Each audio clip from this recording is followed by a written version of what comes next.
If you have your Bibles this morning, the second chapter. The overflowing of our heart, the overflowing of our life. We've come to say, wow, we've come to worship this baby. We want to know where we can go, where we need to go.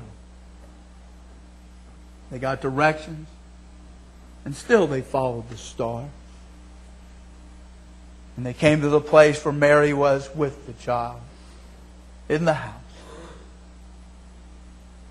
And they present those three gifts. And those three gifts remind us of this devoted way of living. There was the gift of gold. Devotion to the sovereignty of the child. The gold. There's been many throughout history, and a study of history would reveal many kings. They've come, they've gone, they've ruled. Good kings and bad kings. There was even a king in music. They called him Elvis. In basketball today, there's a player that plays for the Cleveland Cavaliers that goes by the name King James because he's the king of the court. Of all the men and all the people who's ever lived, there's only one undisputed King of Kings and Lord of Lords, and that's Jesus Christ. And so they brought this gold, representative of the fact that He is the King of Kings and the Lord of Lords, and we've come to worship.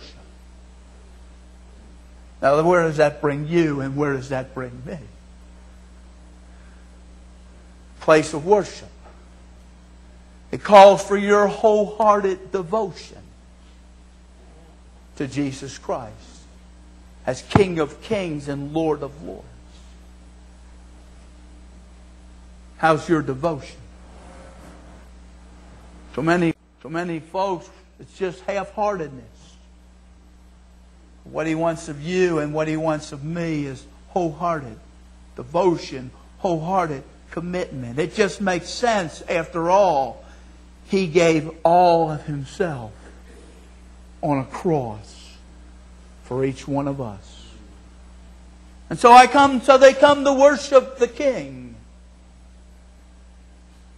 They came to worship the child, the God-man. For they gave Him the gift of frankincense. Now this was a gift that was rarely used, but had tremendous significance.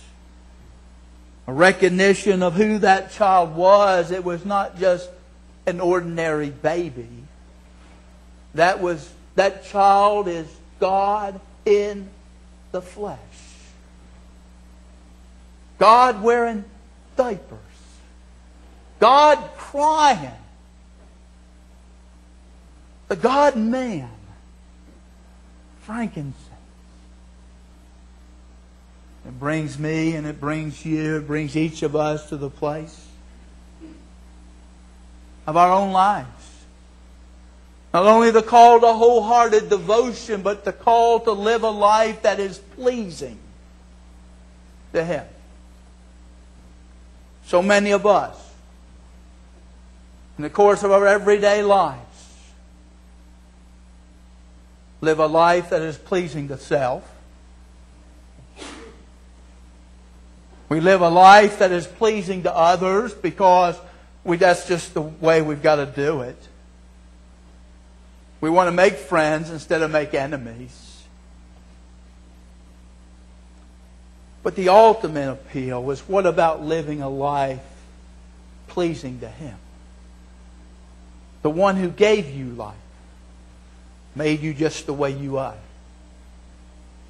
If you look back on 2008, have you lived a life pleasing? You're in church. Get honest. Have you lived a life pleasing to Him? And so they come and they worship the one who is sovereign King of Kings, the one who is God.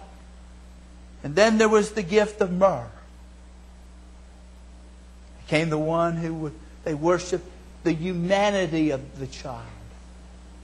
The myrrh speaks of His suffering. The myrrh speaks of the one who was born to die for you and you and you and me. That was His gift, so that you and I may experience life. My response and your response is, what gift have we brought to Him? What gift have you given to Him? And so this after Christmas experience calls for a devoted way of living. Back in Commission magazine, back around 2003, 2004, there's an article in there about a young couple that was leaving Southwestern Seminary to go into the Philippines to live in Manila. It was an article about their living conditions and their ministry among the people that they were there to witness to. See, they were asked to make their home on a landfill. Now, in the Philippines, they just call it what it really was, a garbage dump. And it was a city in itself within Manila. For people that brought their garbage there, and after a period of time, it became a big mound. Next thing you know, there were tents that were there, and people were calling this garbage dump their home. Some of them in the mornings would go out and they would collect garbage, like the children of Israel collected the manna. And that garbage that they collected would be their food. And can you imagine, here's this couple, called of God to be a missionary, leaving the niceness of Fort Worth and ending up on a garbage dump.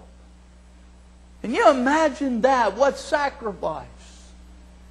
And I read that article and I've kept it.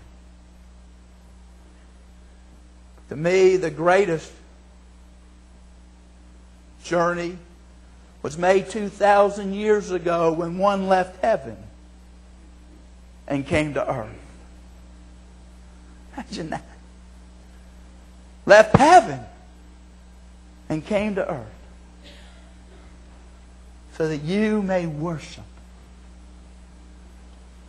King of Kings, the God-child, Jesus Christ. After Christmas, what? Not only does it call for a devoted way of living, it also calls for a delivered way of living. Herod. Herod the wicked one. Herod the evil one. History has written so much about the atrocities of the Herods. They even killed their own mama to get in power. Herod represents the oppressor of believers. And this child has delivered us, Jesus Christ. Herod, who couldn't even travel 5 miles to Jerusalem, but wanted to go and worship. Find out. Come back. I want to worship Him too. In Herod, we see the twofold enemy that has haunted the Christian from the grave, from the cradle to the grave.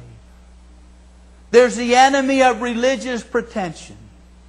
False, going through the motions. And there's no better season of the year for that than the Christmas season. There's folks who show up in church services on Christmas that are never there the rest of the year. I got to go through the motions. This is the thing to do. I got to show that I've got to know. Because God has created you with a vacuum that will never be satisfied until God fills it Himself.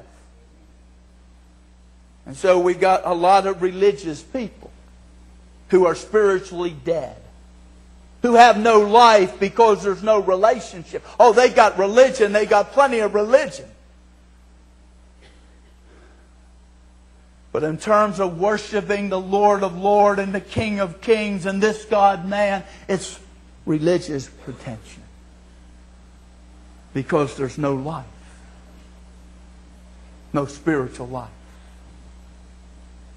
Oh, they can take the Bible quizzes. And they can give you the Bible answers.